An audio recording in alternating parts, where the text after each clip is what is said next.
የተባለው ታርጌቱ ከመታ ምን ሊደረግ ነው? ጠበቃን እንዲቆም ሀሳብ ሲቀረበው በኋላ ኤምባሲው ጫፍ ላይ ስለደረሰ ጠበቃ አያስፈልግም ተባለ። ስለዚህ አሁንም ቢሆን ጠበቃ ያስፈለገበትን ምክንያት ሊዘረዘር ሊገለጽልን ለህዝቡም ለእኛም ሊነገረን ይገባል። ስለዚህ በምን መልኩ ነው ደግሞ መፍትሄ የምናመጣው? ልጅቷ ዲፕሬሽን ውስጥ ገብታለች ተብሏል። ያለንን ኮሚቴው ነው። ስለዚህ ዲፕሬሽን ገብታ እያለ እስክትሞት ነው ወይ የምንጠብቀው? ሌላም ሶሉሽን አናገኝም ወይ? ምንድን ነው ችግሩ? በግልጽ ይነገረን ነው። በቃ አሁን የቃላት ምላሽ ለእኛ ሰልችቶናል። በኤቪደንስ ይነገረን፣ ኤቪደንሱን ተቀብለን እኛም ሌላ አማራጭ እንፈልጋለን ማለት ነው። እናትና አባት እኮ መናገር አልቻሉም። ወላሂ እንደው እኛ እነሱን ትሪት ለማድረግ አንዳንዴ እንዋሻቸዋለን። ሀቁ ስነግራችሁ ለእናትና አባት ለማዘርና ፋዘር እንዋሻቸዋለን። ምክንያቱም ፋዘርም ሳይኮ በጣም ጫፍ ላይ ነው ያለው። ጥሩ ነው ወይ ይሳካላል፣ አብሽር እያል ነው እየፎገር ነው ያለው ለፋዘር። ግን ሲደጋገም ውሸት እውነት ይመስላል እንደሚባለው ነው። ስለዚህ አሁንም የተጣራ መረጃ ይሰጠን። እኛ የትም ሌላን ለማግኘት መክፈል ያለብን ማስዋዕት እንከፍላለን። ግን አቡ አፍናን አንተ ላይ ብቻ ጫና የሚሆን ነገር ከሆነ ሙሉ ኮሚቴ ቀርቦ ምላሽ ይስጠን ነው። አመሰግናለሁ። ጨርሻለሁ። እኔ የእሱ መልስለት እንዳትወጣ እንዳትወጣ ለማለት ነው። እኔ ሌላ ነገር አለ እንዳይደራረብበት አቡ አፍናን ሰፊው ባወራው ነገር ላይ የሁሉም ሰው ጥያቄ ነው። ለእኔ ይኸኛው ለአንዳንዶቻችን አዲስ ነው። ስለዚህ በትክክል በዚህ ነገር ላይ ክሊር አድርገህ፣ ምክንያቱም ምንድን ነው መሰለህ ትልቁ ሸክም እያንዳንዱ ሰው ላይቭ ላይ ሶሻል ሚዲያ ላይ በወጣ ቁጥር በሌላ ቢዝነስ ላይ ያሉ እንደና አቡ አቢራም ሁሉም ላይ በየቀኑ ያለው ዱላ ቀላል አይደለም። አሁን ልክ ቅድም እንዳልከው አንተ ሶሻል ሚዲያም ስለሌለህ ያ ነገር ላይኖር ይችላል። ቀላል ልክ ልጅቷ እንደታሰረችው ኦልሞስት አብረን እስር ቤት ነን ያለ ነው። በየቀኑ ጥያቄው አለ፣ በየቀኑ ፍራቻ አለ። አንድ ነገር ኖሮ ሚዲያ ላይ ለመውጣት እንኳን ይሄ ጥያቄ በስር በኮሜንት ህዝብ ሁሉ ይጠይቃል። ስለዚህ ክሊርሊ አንተም ከራስህ ሸክም ላይ አውርድ። ምንድን ነው ያለው ነገር ክሊርሊ ለሁሉም ሰው አስቀምጥና ቅድም ደምድመናል። እንደኔ አቋም በቀጥታ ያለምንም ጥያቄ ቤተሰብ አንድ ላይ እንመጣለን። መተን ጥያቄው እንዳይጠፋበት ይሄንን ነው የምናደርገው። ስለዚህ በደንብ ጠቅለላ አድርገህ መልስልን ይሄንን። ካሊድ ከመጨረሻው ስትነሳ ችግር የለውም። መታቸውም እኛ ተቀብለን ከሚመለከተው አካላት ጋር ለኢትዮጵያ ኤምባሲ ያለበትን ሁሉም ጋር ኮንታክት ተደርጎ ልጅቷ ያለችበት ሁኔታ ለማየት ማንም ይከለከላል ብዬ አላስብም። ከዛ ውጭ ግን እኔ ሰፊ አሁን የመጨረሻኛ አሁን ራሱ እዚህ ገብቼ የምናገረው እኔ ኮሚቴውን ወክዬ ነው። በአሁኑ ሰዓት ግባና ስብሰባ ካለ ምንም ካለ የመጨረሻ የተደረሰበትን ጉዳይ ታውቃለህ፣ የደረስንበትንና አሁን ያለበትን ነባራዊ ሁኔታ አስረዳ ተብዬ ነው የመጣሁት። እኔን አሁን እንደ ኮሚቴ ቁጥረኛ ነኝ። ሁለተኛ ጸሐፊም ነኝ። እዛ ውስጥ ታራንትን አይደለሁም። ጉዳዩን እለት ከእለት ከሚከታተሉ ሰዎች አንዱ እኔ ነኝ። አላህ ይቁጠር ለሁላችንም እና አንዱ ነው እና እንትን ክፋትም አይደለም። ሌላው ግን እኔ አሁንም ምናልባት ዘግይቶ የገባ ሰው ካለ ካሊድ ፕሊስ እንድትረዱ የምፈልገው አሁን ዝም ብዬ መላምት ባወራ ዋጋ የለው። የምንጠብቀው ቀነ ቀጠሮ አለ ብያችኋለሁኝ። ኢትዮጵያ ኤምባሲ ለኛ ደውሎ ሰው አዘጋጁ ብሎናል። ተዘጋጅተናል። ከመካከላችን ሰዎች ተመርጠው ተዘጋጅተናል። አንዱ የሚሄደው እኔ ነኝ ከሊቀመንበሩ ጋር ከክቡር አምባሳደር ጋር ኢንሻአላህ ማለት ነው። ያን ጊዜ እዛ ገብተን ከፍተኛ ፍርድ ቤቱ የላከው መልስ ምንድን ነው? የሌላ ጉዳይ ያለችበትን የመጨረሻ እንትን ልኳል ዝርዝር።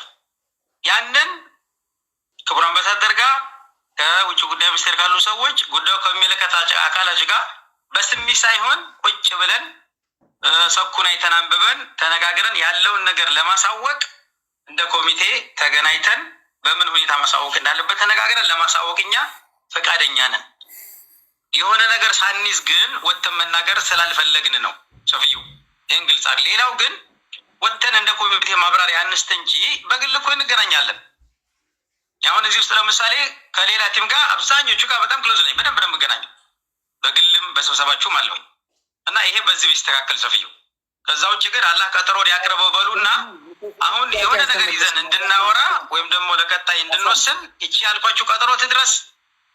እሷን ለማሳወቅ ምንም የሚከለክለን ነገር የለም። ኢንሻአላህ ቢያንስ ቀጠሮ እኮ በግልጽ አልታወቀም። መቼ ነው ቀጠሮ? እሺ መቼ እንጠብቅ? አቡ አፍናን አልተደወለም። ውጭ ጉዳይ ሲደውል ውጭ ጉዳይ ለኢትዮጵያ ኤምባሲ ሲደውል እነሱ እኛ ጋር ይደውላል ኢትዮጵያ ኤምባሲ። ቆይ ሌላ ግን አቡ አፍናን ለአንተ ጥያቄ ቆይ ኢብራሂም አንድ ቀላል ነገር እንትን እናድርገው። እዚህ ያለው የውጭ ጉዳይ ሚኒስትር ይሄንን ነገር አውቆ ሊመልስልን ይችላል? ቀጠሮ ቀኑ አይችልም። ስለዚህ ምክንያቱም ይሄ እኮ የሳውዲ ውጭ ጉዳይ ትልቅ መስሪያ ቤት እኮ ነው። ገባኝ። መልስ ቢሰጠው የሳውዲ ያለው ኤምባሲ ነው? ሳውዲ ያለው የኢትዮጵያ ኤምባሲ ነው ወይስ የሳውዲ የውጭ ጉዳይ ሚኒስትር ነው? መስሪያ ቤት እኛ ኤምባሲ ይደውላል። ኢትዮጵያ ኤምባሲ ደውሎ በዚህ ቀን ቶሎ ሲል ኢትዮጵያ ኤምባሲ ደግሞ እኛ ጋር ኮሚቴዎቹ ጋር ይደውልና የተዘጋጁ ሰዎች ቶሎ ይለናል። ያኔ አብረን እንሄዳለን። የሳውዲ ውጭ ጉዳይ ሚኒስቴር ያኔ አድምጠን የመጨረሻውን እንትን እናሳውቃለን። እሺ ይሄንኑ ነገር ይሄንን አሁን የምንለውን ነገር ቀላል ነው። ጥሩ ይሄንኑ አሁን ሳውዲ የውጭ ጉዳይ ሚኒስትር ቀጠሮ እየጠበቁ መሆኑን የኢትዮጵያ ኤምባሲ ደብዳቤ ሊጽፍ ይችላል ለቤተሰብ? እሱን አላውቅም እኮ እንደ ኮሚቴ ምንድን ነው መሰለህ በቀላል ነው። አሁን ሁሉም ነገር በማስረጃ ይሆንልን ስላሉ አሁን ምንድነው ነሰፍዩ በደብዳቤ ወደ እናንተ ጋር ለውጭ ጉዳይ ሚኒስትር ይጽፋሉ። ለሳውዲ ላለው ለኢትዮጵያ ኤምባሲ የኢትዮጵያ ኤምባሲ በዚህ መንገድ የሳውዲ የውጭ ጉዳይ ሚኒስትር ቀጠሮ እየጠበቅን ነው በዚህ ጉዳይ ብሎ ጠቅላላ ማብራሪያ። በነገራችን ላይ ይህንኑ ማብራሪያ ከዚህ በፊት ጠይቀናል በደብዳቤ እኛም በድርጅታችን ስም ጠይቀናል። ቲም ላይላን ወክለን ደሴም ቤተሰብም 2 ደብዳቤ አንድ ላይ ነው የገባው። ስለዚህ ይሄንን የሚመጣውን ደብዳቤ ይዛችሁ ይሄ ቀላል ነገር ነው። የሳውዲ ፈቃደኛ ከሆነ እሱ ፈቃደኛ ሆኖ ቀጠሮ እየጠበኩ ነው የሚል ነገር ለመመለስ ይሄ እኮ በቃልም መጠየቅ ትችላለህ። እኔ እኮ እነሱ ጋር እየሰራሁኝ አይደለም። ይሄንን ወንድም ካሊድ ይሄ ነገርም በቃለ ቀባይ ቢሮ ስማ ውስጥ ቆይ አዳምጠኝ። ምን አልክ? ቆይ አንዴ ሆልድ አድርገኛ። ቆይ አቡ አፍናን አንዴ ቆይ ቀጥል። ወንድም ካሊድ ይሄ በቃለ ቀባይ ቢሮ በአምባሳደር ነብዩ እነ አብራርም አሉ እነ ማን ነበረ ስሙ እነ አላህ ሙሳ ሐመድ እነ ስለ አባቱም አሉ የዛ ቢሮ ውስጥ እነሱ ጋር እዚህ የነ ሰፊዩ ተሰብስቦ እንደዚህ ኬዝ አለን ኤምባሲ ሪያድ ላይ ያለ ኬዝ አለን እና በቃል አቀባይ ቢሮ በውጭ ጉዳይ ቃል አቀባይ ቢሮ በአምባሳደር ነብዩ አማካኝነት እኛ ይሄ ነገር ለልጃችን ነገር ምላሽ እንፈልጋለን ካሉ ኤምባሲው እዛ ያለው በግድ ምላሽ መስጠት ይችላል። ይሄ ኦፊሻሊ የትም ዓለም ላይ የሚደረግ ነገር ነው። ስለዚህ እዚህ ራሳችንን እንጠይቅ ነው። እዚህ ራሳችን የቃል አቀባይ ቢሮ አምባሳደር ነብዩ ጋር መጠየቅ ነው። ዚያድ እሱን ሄደን አድርገናል። በደብዳቤ አስገብተን ስለ ልጅቷ ጉዳይ አሳውቁን ብለን ከቤተሰብ ጋር ሄደን እኛ ማንን ቤተሰቡ ነው ቤተሰቡ ሄደዋል። አዎ ቤተሰቡ ደብዳቤ ትንሽ ይሄንን አቡ አሚራ ማን ተስፍሽ ክሊር ለማድረግ ምንድነው መሰለህ ኦፊሻል ደብዳቤ አስቀምጠናል። ዞሮ ውጭ ጉዳይ ውስጥ እዛ ውጭ ጉዳይ ያለውን ታይት ታውቀዋለህ። አንዳንድ ጊዜ ላያስገቡም።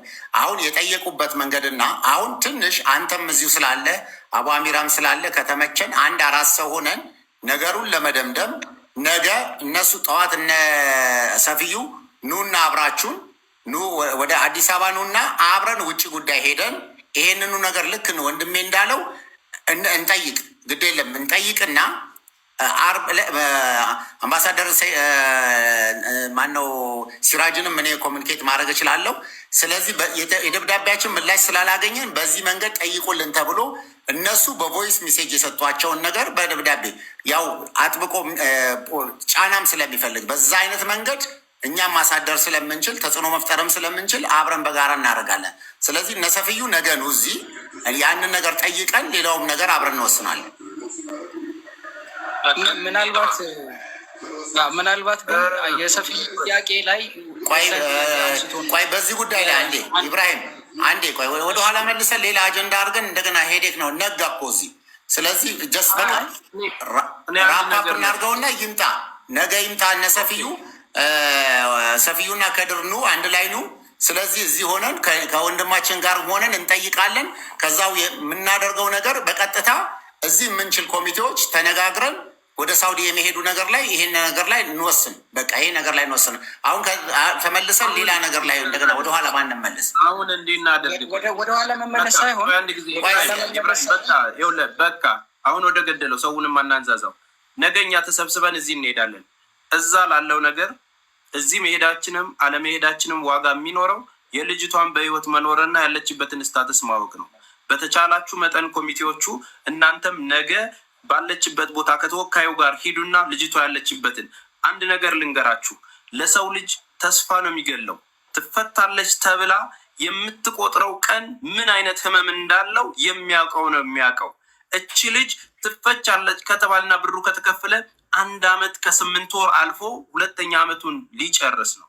በዚህ መሳቀቅ ውስጥ ጭንቀት አለ፣ ህመም አለ፣ ዲፕሬሽን አለ፣ ብዙ ተያያዥ ጉዳዮች አሉ አንድ ሰው ላይ የሚከሰት ማለት ነው።